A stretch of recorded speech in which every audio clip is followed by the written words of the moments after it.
Welcome to you, all our viewers. As we all know, today marks the first day of Ramadan, which is first Ramadan according to the Muslim calendar. Here at Ramadan, yes, Mr. Bossa, would you tell us a little about the month of Ramadan? Thank you very much, viewers. My name is, they have told you, Mr. Bossa Chinyingi, leader of the Muslim community Storm High School. Ramadan is a command from our God, Allah subhanahu wa ta'ala. We get it from a chapter in the Quran, which says that Ya ayyuhal ladhina amanu kutiba alaykum siyam kama kutiba alal ladhina min qablikum la'allakum tattaqun. That all you believers, all of you believers, fasting has been prescribed to you such that as it was prescribed to those who lived before you, maybe you can become like fasting. So Muslims get fasting from the command of Allah subhanahu wa ta'ala, and it is observed in this month of Ramadan.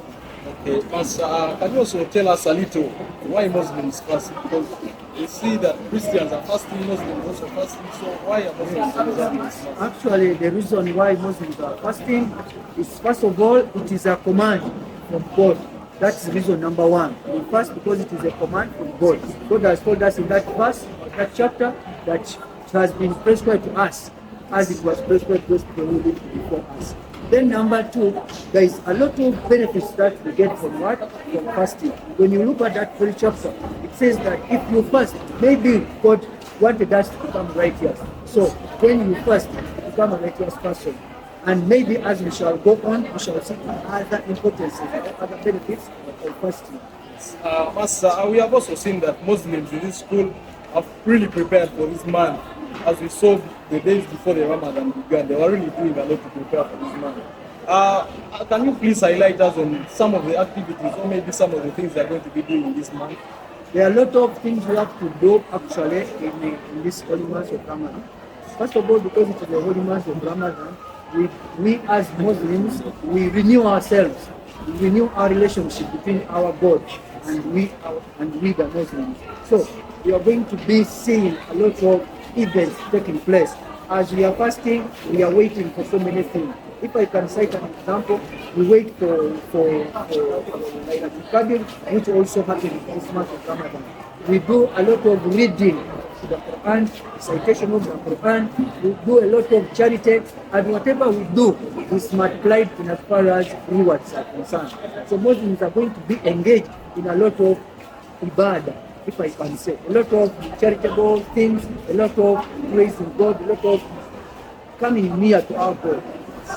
Pastor, we have also observed that today has been the first day of Ramadan. Yes. So to those who might not know, can you highlight maybe how long is this? It was 29. It was 29. And we don't know when we are breaking. We can break when it is going to reach either 30. So our days, Ramadan is either 29 or 30 days. That's the days we fast. Even, can you please tell us a little about, let's say, a Muslim who is fasting? What can nullify his fast? There are a lot of things that can nullify someone who is fasting. First of all, as we get it from the chapter itself, God has called believers, that all you believers, fasting has prescribed unto you. So if you are not a believer, you are still somebody who is a hypocrite, somebody who is not a believer, then your fasting will be like that. But let us take an example. If you are a believer, and then there are so many things that can break fasting. Number one, if you engage yourself in love affairs, for example, having sex with someone during the day of fasting, if you are not married even, that one is for married people. But even if you are not married and engage yourself into intimacy connections, then your fasting will be broken. Then number two, eating intentionally. If you eat intentionally, you are fasting before the break of what? Of the sunset. Of sunset. That is what will nullify your fasting. That is eating intentionally. Like even abusing and fighting and quarreling, all those things can break fasting. But more so eating intentionally and having intimacy before the sunset. Pastor, we have also seen that in the communities that we are living in, we have different age groups. We have the young, the adults, maybe some who are very old, some are very sick, some are infants. So can you please tell us, according to the Ramadan, is Ramadan compulsory for everyone, let's say different age groups or no? Ramadan is compulsory to believers, as Allah has stated it, but it is optional those who have problem. For example, it is not compulsory somebody who is sick. If you are sick, you are allowed to break the fasting, and then what you do, you pay back those days which you have missed when you are sick. For example, girls who are experiencing their normal cycle, they don't fast for those days they are their cycle. But if they break the cycle, that means they have to pay those days. If you are a traveler, you cannot fast when you are traveling. Look at, if you are going to get a lot of challenges in the traveling, you are free to do it, to break the fasting. Yeah. Okay, thank you, Mr. Bossa. Our dear viewers. Then the young ones the young ones are not supposed to fast by force. What we need to do as Muslims is to encourage them. If they are below the puberty age, that is below 9 years. Below 9 years, but above 9 years for girls, they're supposed to fast. And 12 and above for boys, they're supposed to fast. Thank you very much. Told us a little about the Ramadan, and we believe we have at least learned something.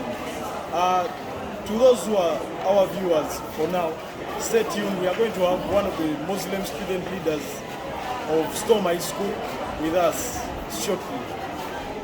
Yes, welcome back our dear viewers from that short break.